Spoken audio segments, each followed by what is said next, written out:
Hello বন্ধুরা, welcome to বঙ্গরন্ধন। আজকে নিয়ে চলে এসেছি আর একটা নতুন রেসিপি নিয়ে।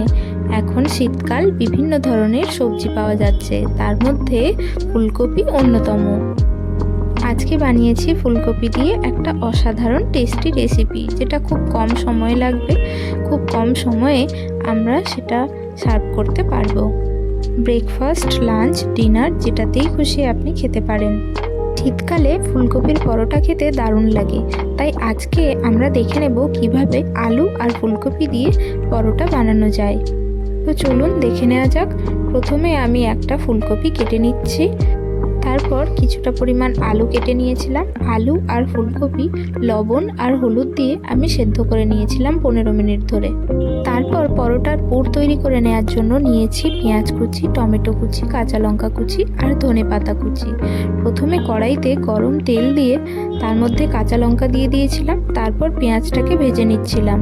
তারপর একে একে টমেটো কুচি আর ধনেপাতা কুচি দিয়ে একটা ভালো রকমের মশলা তৈরি করে নিতে হবে। এই পুরটা যতটা টেস্টি হবে ততটাই পরোটাও সুস্বাদু হবে। যখন পেঁয়াজ কুচি আর টমেটো মিলিয়ে আসবে তখন এর মধ্যে পরিমাণ মতো লবণ আর হলুদ দিয়ে দেব, জিরে গুঁড়োও দিয়ে দেব। যদি বেশি পরিমাণ ঝাল খেতে পছন্দ করেন তাহলে এখানে গুঁড়ো লঙ্কাও দিতে পারেন।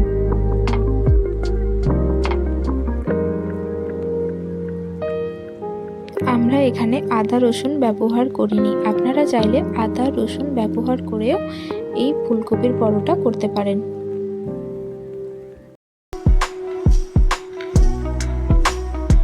এবার ভালো করে মশলাটা কষানো হয়ে গেলে ওর মধ্যে দিয়ে দিচ্ছি সেদ্ধ করে রাখা আলু আর ফুলকপি, তারপর একসাথে ভালো করে মিশিয়ে নেব। এবার আর একবার লবণ আর হলুদ চেক করে নেব, তারপর স্বাদ মতো লবণ দিয়ে দিচ্ছি। ফুলকপির পরোটার প্রত্যেকটা স্টেপই গুরুত্বপূর্ণ। আমরা মাত্র কয়েকটা স্টেপেই এই ফুলকপির পরোটা বানিয়েছি। তো আপনারা ভিডিওটি স্কিপ না করে পুরো ভিডিওটা দেখতে থাকুন, না হলে অনেক কিছু মিস করে যেতে পারেন, যার ফলে হয়তো পরোটাটা সুন্দর নাও হতে পারে বা আরও বেশি সময় লেগে যেতে পারে। তারপর ভালো করে মিশ্রণটা তৈরি করে নেব, যাতে মশলাগুলো গায়ে গায়ে লেগে থাকে।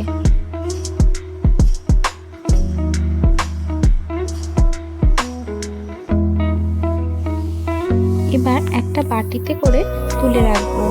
এবার চলে যাব নেক্সট স্টেপে। এবার আমরা ময়দা মেখে নেব। আপনারা যত বেশি পরোটা খেতে চাইবেন সেই রকম দেখে পরিমাণ মতো ময়দা নিয়ে নেবেন। এবার ময়দার লেচিগুলো একটু বড় করে কাটতে হবে আর ওর মধ্যে পুরটা ভরে দিতে হবে। লেচির ভেতরের দিকটা মোটা থাকবে আর মুখটা পাতলা হবে, না হলে পুরটা বাইরে বেরিয়ে যাবে। ভালো করে পুর দিয়ে বেলে নিতে হবে, যাতে এদিক বা ওদিকে বেরিয়ে না যায় পুরগুলো।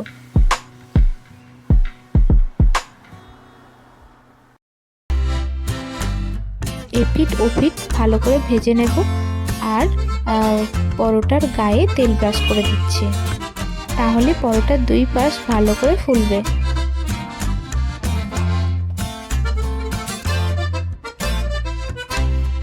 একটা পরোটা মোটামুটি হয়ে গেছে।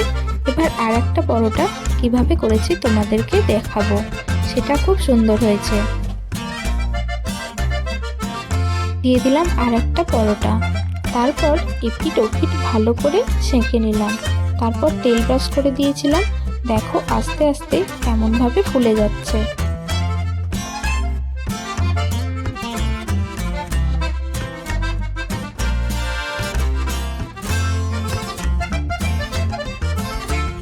এবার তেল ব্রাশ করে ভালো করে ভেজে নিলাম। ফ্রাইং প্যানে প্রথমে পরোটা দেওয়ার সময় লো ফ্লেম ব্যবহার করবেন, তারপরে একটুখানি পরে হাই ফ্লেমে ব্যবহার করবেন।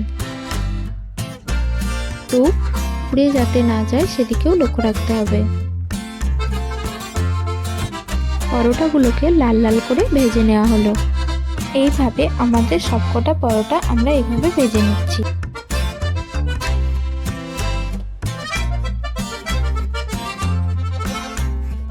এবার পরোটা রেডি। নিয়ে নিচ্ছি অন্য একটা থালার মধ্যে পরিবেশন করার জন্য। পরোটার সাথে পুর এক্সট্রা হয়েছিল বলে সেই পুরটাকে দিয়ে দিয়েছিলাম। আপনারা চাইলে অন্য কোনো তরকারি, আলুর দম বা অন্য কোনো তরকারি করে নিয়ে খেতে পারেন। আর একবার এই রেসিপিটা করলে বারবার খেতে ইচ্ছে করবে। যদি এই রেসিপিটা আপনাদের ভালো লাগে তাহলে অবশ্যই একটা লাইক করুন আর আমার চ্যানেলটিকে সাবস্ক্রাইব করে দিন। আপনারা আমার ভিডিও দেখলে আমার ভালো লাগে, আমি আরও নতুন নতুন ভিডিও বানানোর উৎসাহ পাই। তো সবাই ভালো থাকুন আর আমার এই ভিডিওটি দেখে বাড়িতে এটা বানানোর চেষ্টা করুন। দেখবেন খেতে খুব ভালো হয়েছে, টেস্টি হয়েছে।